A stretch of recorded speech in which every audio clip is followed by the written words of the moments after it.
নমস্কার সবাইকে বং হেসেলে সাদর আমন্ত্রণ। আজ আমি আলু মটরশুঁটি দিয়ে ফুলকপির ডালনা রান্না করছি। এখন সারা বছরই ফুলকপি পাওয়া যায়, কিন্তু শীতের সময় আমরা ফুলকপিটা বেশি খাই এবং অনেকটাই টেস্টফুল হয়।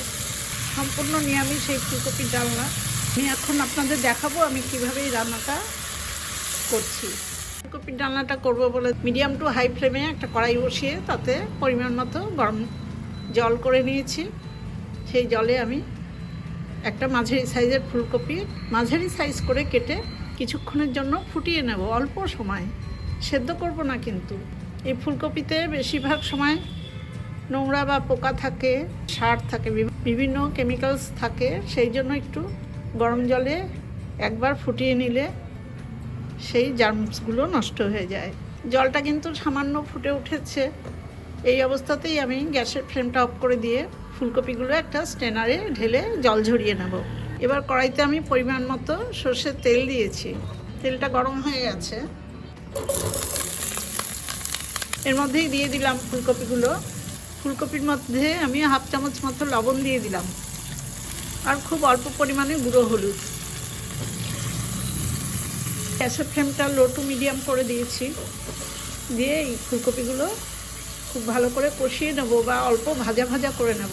ফুলকপিটা একটু ঢেকে ঢেকে কষাবো, তাহলে তাড়াতাড়ি সেদ্ধ হয়ে যাবে।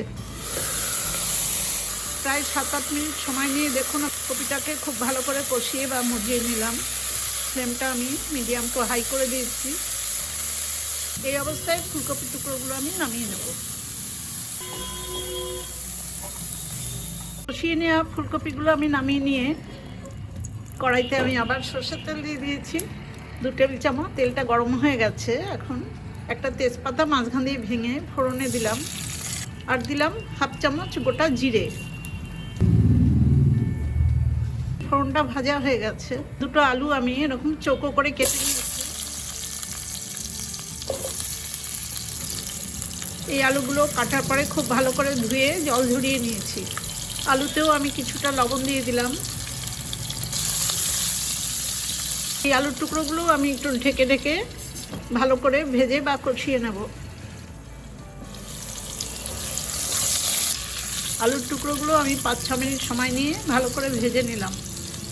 আমি এই ঢাকা বারবার করে খুলে খুলে কিন্তু নেড়ে দিয়েছি। এবার আমি কিছু মশলা দেব। মশলার মধ্যে 1 চামচ গুঁড়ো হলুদ জলে ভেজানো, আর 2 চামচ আদা জিরে আর একটু শুকনো লঙ্কা বাটা। আদা জিরের সাথে আমি 2টো শুকনো লঙ্কাও একসাথে বেটে নিয়েছি। এই মশলাটা আলুর মধ্যেই কিন্তু তেলের মধ্যে আমি ভালো করে ভেজে নেব। মশলাটা খানিকটা ভাজা হতে আমি দেখুন একটা বড় সাইজের টমেটো ছোট ছোট করে কেটে এর মধ্যে দিয়ে দিলাম আর 1 কাপ মটরশুঁটি ছাড়ানো।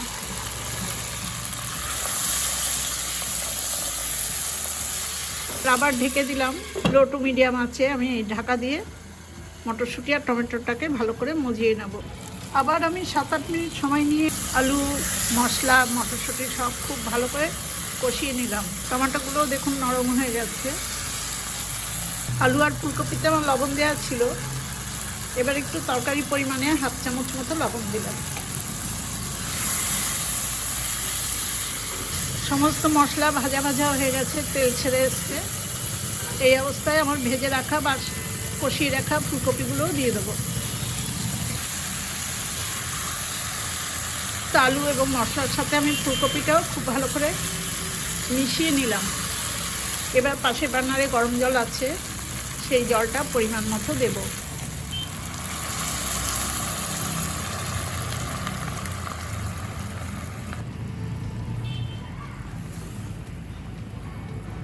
জলটা খুব ভালোভাবে আমি তরকারির সাথে মিশিয়ে দিলাম।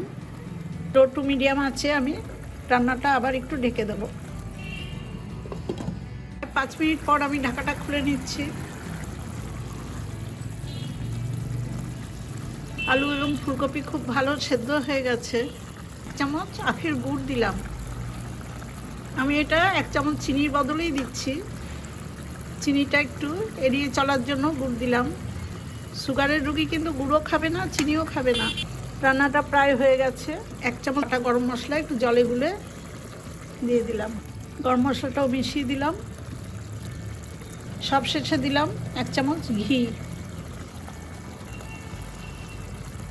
এরকম রান্নাটা কিন্তু একটু মাখামাখাই হবে, খুব বেশি গ্রেভিও হবে না।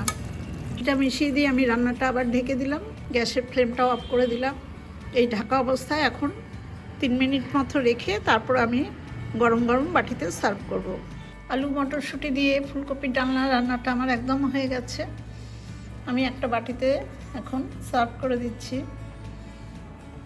এরকম সম্পূর্ণ নিরামিষ রান্না গরম ভাত বা রুটি, লুচি, পরোটা সব কিছুর সাথেই খুব ভালো লাগে।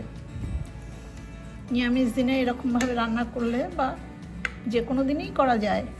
এখন মটরশুঁটির সিজন, এই সময় মটরশুঁটিটা একটু বেশি দিলে রান্নাটা একটু বেশি টেস্টফুল হয়। আপনারা এইভাবে রান্না করবেন, খুব ভালো লাগবে।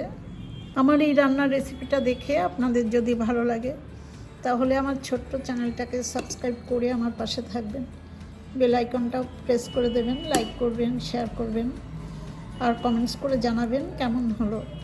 সবাই খুব ভালো থাকবেন, সুস্থ থাকবেন। ধন্যবাদ।